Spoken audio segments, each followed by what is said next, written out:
जी तो दोस्तों अस्सलाम वालेकुम। उम्मीद करते हैं कि आप खैरियत से होंगे। तो दोस्तों आज हम जो सेल एंड टिश्यू चैप्टर है, जो चैप्टर नंबर 4 है, उसके आज हम नेक्स्ट एमसीक्यूज़ को डिस्कस करेंगे। तो बच्चे एमसीक्यूज़ नंबर 11 है the fluid mosaic model proposed by the Singer and Nicolson. आप फ्लूइड मोज़ेक मॉडल जानते हैं। फ्लूइड मोज़ेक मॉडल जो है ना सेल मेम्ब्रेन का दिया गया था, जो एफ सेंगर ने और निकोलसन ने जो है ना दिया था। अब हमने ये बताना है कि उन्होंने किस सन में ये प्रपोज्ड किया था, 1869 या फिर 1969 या फिर 1872 या फिर 1972। तो इसका बच्चे राइट आंसर जो है वो है 1872 के अंदर जो सेंगर और निकोलसन थे, इन्होंने फ्लूइड मोज़ेक मॉडल को प्रपोज्ड किया था। जी तो नेक्स्ट एमसीक्यूज़ नंबर 12 और 13 इन्हें देखते हैं। MCQs number 12 cell membrane consist of, यानी जो सेल मेम्ब्रेन है वो कंसिस्ट होती है protein plus nucleic acid, protein plus phospholipid and phospholipid plus nucleic acid, या फिर amino acid, sugar and chitin. तो बच्चे इसका राइट ऑप्शन जो है वो ऑप्शन बी है, प्रोटीन प्लस फास्फोलिपिड। ठीक है जी। और next MCQs number 13 nucleus is the filled with gel like material.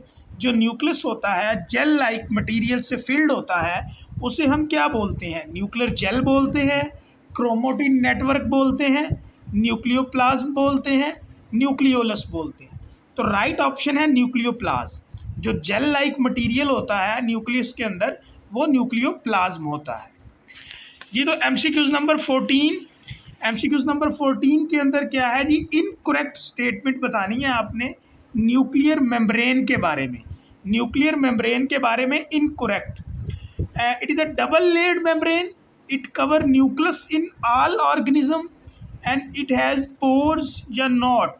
तो इनकरेक्ट स्टेटमेंट जो है इसमें ये है कि it cover nucleus in all organisms. बच्चों MCQs number 15 chromosomes are composed of. जो क्रोमोसोम्स हैं वो किसके बने हुए होते हैं? बच्चों प्रोटीन के, फास्फोलिपिड के, प्रोटीन आरएनए के, या फिर प्रोटीन डीएनए के, या फिर डीएनए या आरएनए के। तो इसका जो राइट आंसर है वो है आंसर सी, यानी डीएनए और प्रोटीन के बने हुए होते हैं chromosomes. MCQs number 16 regarding the nucleus all true except, यानी न्यूक्लियस के बारे में जो है आप हमें आल ट्रू सिवाय इनमें से वो कौन सी चीज़ है जो न्यूक्लियस के बारे में दुरुस्त नहीं है? एक पॉइंट ऐसा है जो न्यूक्लियस के बारे में दुरुस्त नहीं है। तो it is always covered by the nuclear membrane and it communicate with cytoplasm, it control all activity of cell, it contain genetic material।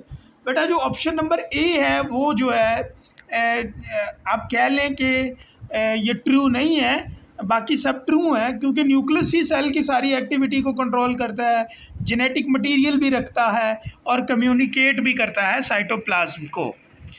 तो जी नेक्स्ट चलते हैं आगे। एमसीक्यूज़ नंबर 17 और 18 अगर इसमें हम देखें, the main metabolic reaction of the cell take place in. जो आप कह लें कि मेन मेटाबॉलिक रिएक्शन है जो सेल के टेक प्लेस कहाँ पे होते हैं? न्यूक्लियस में, साइटोप्लाज्म में, सेल मेम्ब्रेन में, या सेल वॉल में? तो बच्चे इसका राइट आंसर है साइटोप्लाज्म के अंदर होते हैं जी। तो एमसीक्यूज़ नंबर 18 और 19 18 जो एमसीक्यूज़ है, number of chromosome in human, बड़ा आसान एमसीक्यू था भाई, हम आंसर की तरफ ही चलते हैं डायरेक्ट। ह्यूमन के अंदर 46 जो होते हैं वो पेयर नहीं होते, बल्कि क्रोमोसोम के पेयर यहाँ पर उसने नहीं पूछे हैं, बल्कि उसने पूछा है the number of chromosome in human. अगर आप नंबर ऑफ क्रोमोसोम ह्यूमन बात करें तो वो होते हैं 46, ठीक है जी। और अगर पेयर की बात करें तो बच्चे वो पेयर होते हैं 23। तो जो 23 है वो इसमें क्या है? आपका राइट आंसर है 23, ठीक है जी। तो नेक्स्ट एमसीक्यूज़ की तरफ चलते हैं। MCQs number 19, the fluid portion of cytoplasm, जो साइटोप्लाज्म है इसका फ्लूइड पोर्शन क्या होता है, ठीक है जी। तो अब जो इसके फ्लूइड पोर्शन को क्या बोलते हैं जी, साइक्लोसिस बोलते हैं। Right option option number B है। उसके बाद 20 MCQs, protein synthesis take place in, protein synthesis कहाँ पर टेक प्लेस होती है, न्यूक्लियस में, साइटोप्लाज्म में, सेल मेम्ब्रेन में या सेल वॉल में। बच्चे राइट ऑप्शन है साइटोप्लाज्म में।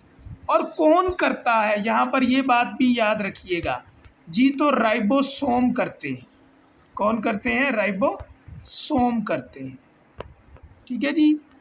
उसके बाद आगे आ जाए 21 MCQs, respiration in bacteria occur at the level of, तो इसमें से माइटोकॉन्ड्रिया है या राइबोसोम है या ईआर है या नॉट, मीन के जो रेस्पिरेशन इन बैक्टीरिया है वो किस लेवल पर अकर होती है, तो इनमें राइट ऑप्शन ही आप नॉट लगा सकते हैं यहाँ पर, ठीक है जी।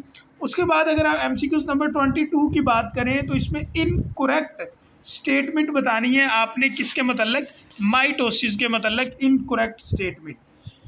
2 डॉटर सेल बनते हैं, करेक्ट है, ये पकड़ लें हाफ नंबर ऑफ क्रोमोसोम, भाई इनकरेक्ट है। माइटोसिस में कहाँ, माइटोसिस में तो क्रोमोसोम नंबर सेम रहता है 46, ठीक है। यहाँ इन्होंने हाफ हाफ तो मियोसिस में होते हैं, तो बच्चे ये बी ऑप्शन दुरुस्त है हमारा, यही इनकरेक्ट स्टेटमेंट है। 23 पे आ जाए। 23 में phase cell division, centromere divide, chromatid opposite pole, यानी कि आपने सेल डिवीजन देखी है, सेल डिवीजन में इस तरह क्रोमोसोम होते हैं, तो क्रोमोसोम जो है वो इस तरह कौन से फेज के अंदर सेपरेट होते हैं एक दूसरे से, तो बच्चे वो फेज प्रोफेज है, मेटाफेज है, एनाफेज है या टीलोफेज है, तो बच्चे राइट ऑप्शन इसका एनाफेज में क्रोमोसोम ऑपोजिट पोल की तरफ मूव करते हैं।